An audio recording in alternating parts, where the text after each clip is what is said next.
shocking video was released earlier today on the controversial news website, thedailybugle.net. There you have it, folks. Conclusive proof that Spider-Man was responsible for the brutal murder of Mysterio, an interdimensional warrior who gave his life to protect our planet and who will no doubt go down in history as the greatest superhero of all time. But that's not all, folks. Here's the real blockbuster. Brace yourselves, you might want to sit down. Take my path, never lost, in for speed, always bleed. Silent sound, stalking ground, cemetery run, I'm lost alone. Hey guys, so Lloyd here, back again with another review, and today we'll be taking a look at the Hasbro Marvel Legends J. Jonah Jameson as he appears in the newest addition to the Marvel Cinematic Universe, Spider-Man No Way Home. Of course, this guy's a part of the Armadillo Build-A-Figure wave. Speaking of which, comes with the final piece, the left arm. And as you can see next to J. Jonah Jameson, this guy's a chunky arse monkey. So, really stoked to finally complete him. Still having a little trouble with the feet. He seems very tricky to stand, and one of the feet just doesn't seem to be pegged in all the way on mine, so I may heat that up and try and push it on more, but as it stands, he will stand for now, so I guess it's okay.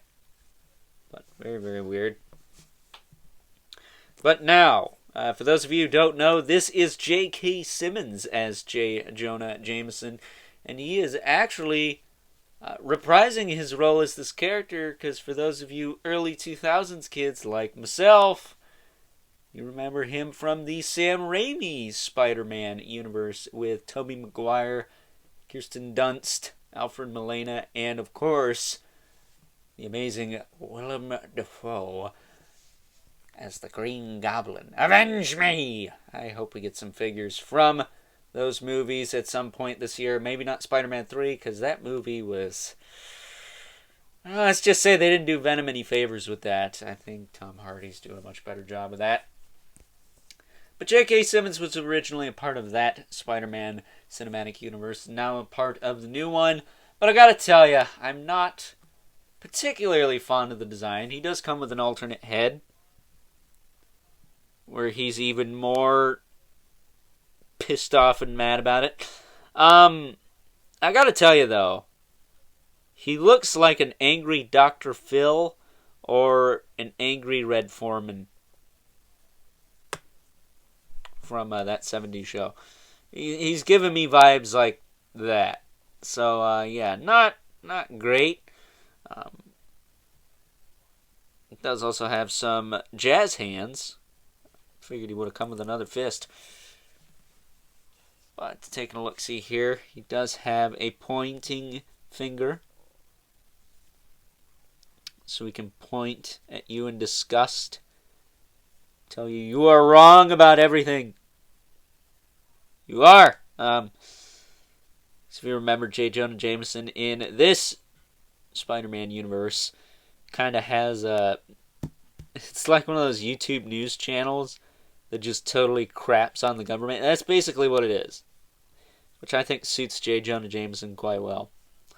He does have a fist hand too, so he can clock you one if you get out of line. But as far as articulation on this guy goes, he utilizes an old suit body, so he's got the pins still. Woo! He's got the pins still and all that going on. That said, this looks like a really solid base for a 90s animated series style J. Jonah Jameson. That's like my J. Jonah Jameson, if I'm being quite honest. R.I.P. Ed Asner. But as far as articulation on this guy goes, his head will rotate side to side, look up and down a little bit on the ball, a little bit of lollipop, but not too bad. Does also have up.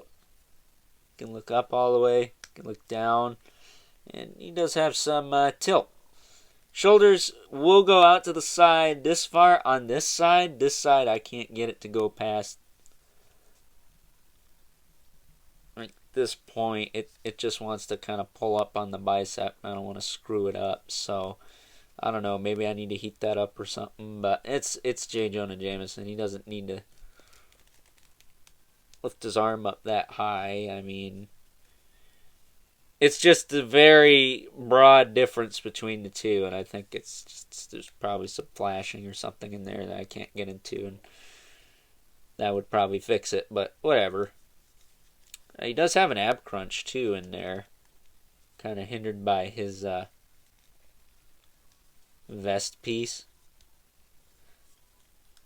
But he does have a bicep swivel. Double jointed elbow.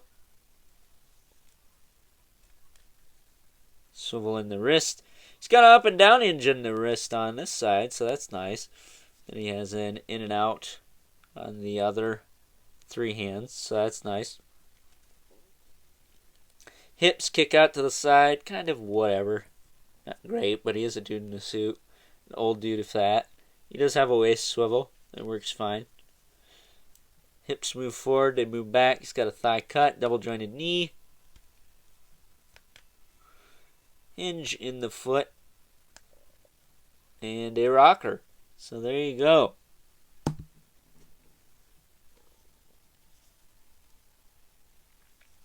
That is J. Jonah Jameson in a nutshell. He's got peg holes in the bottom of the feet too. Because I know some people have problems standing this body. I didn't have that problem really. I think he's fallen over like once, but nothing crazy. Not like some figures I've had. There he is. But with that being said, let's take a look at some comparisons.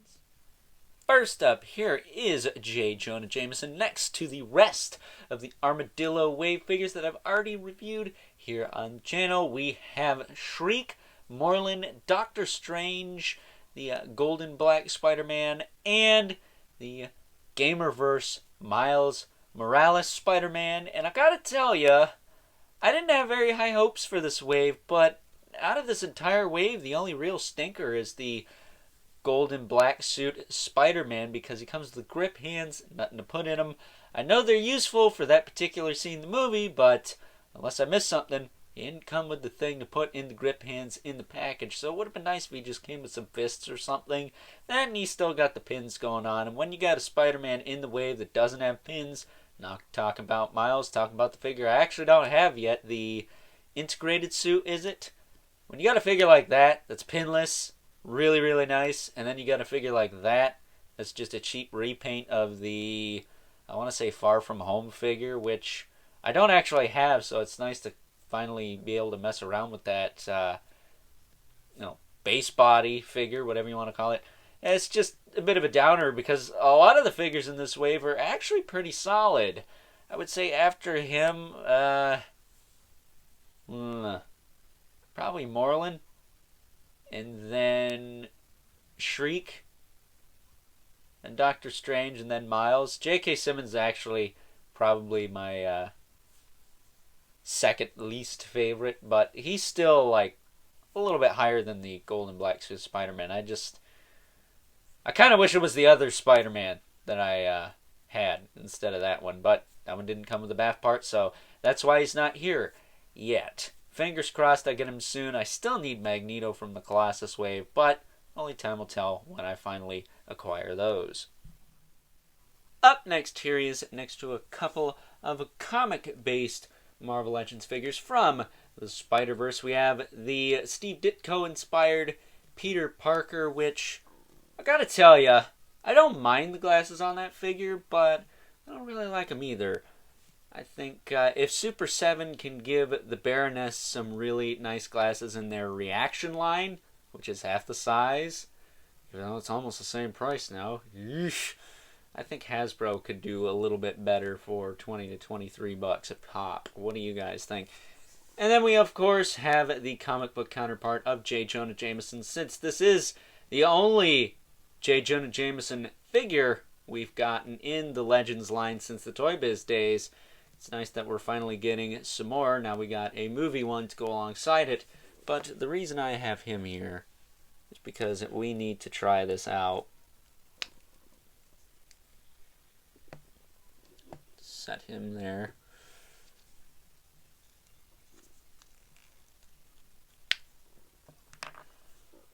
And then pop this on. This is pretty much the same head as the chameleon one.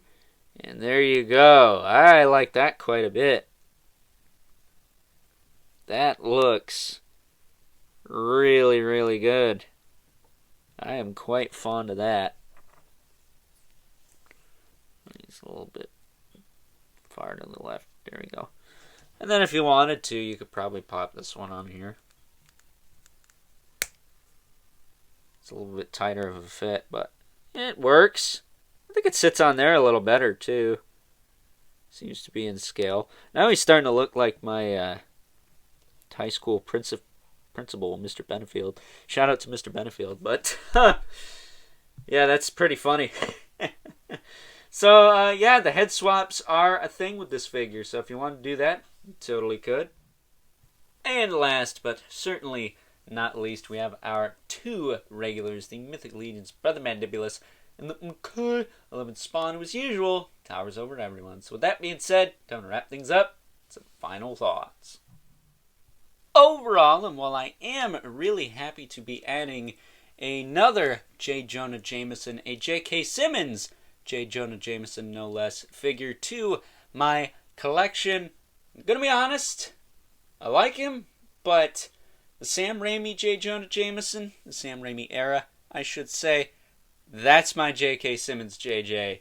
I'm sorry, but this bald, Red Foreman, Dr. Phil looking one, just not doing it for me. I know it's new, I know it's modern, it's supposed to be different, but sometimes, if it ain't broke, don't fix it. And my J. Jonah Jameson always looks better with a buzz cut.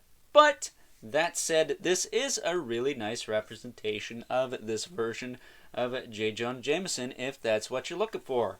Me personally, I am content with taking that old J. Jonah Jameson head from that old chameleon figure that utilizes the same buck, at least I think it's the same buck anyways, and popping that on here and having a quasi-animated series style J. Jonah Jameson, you know, the one Ad Asner voiced, R.I.P.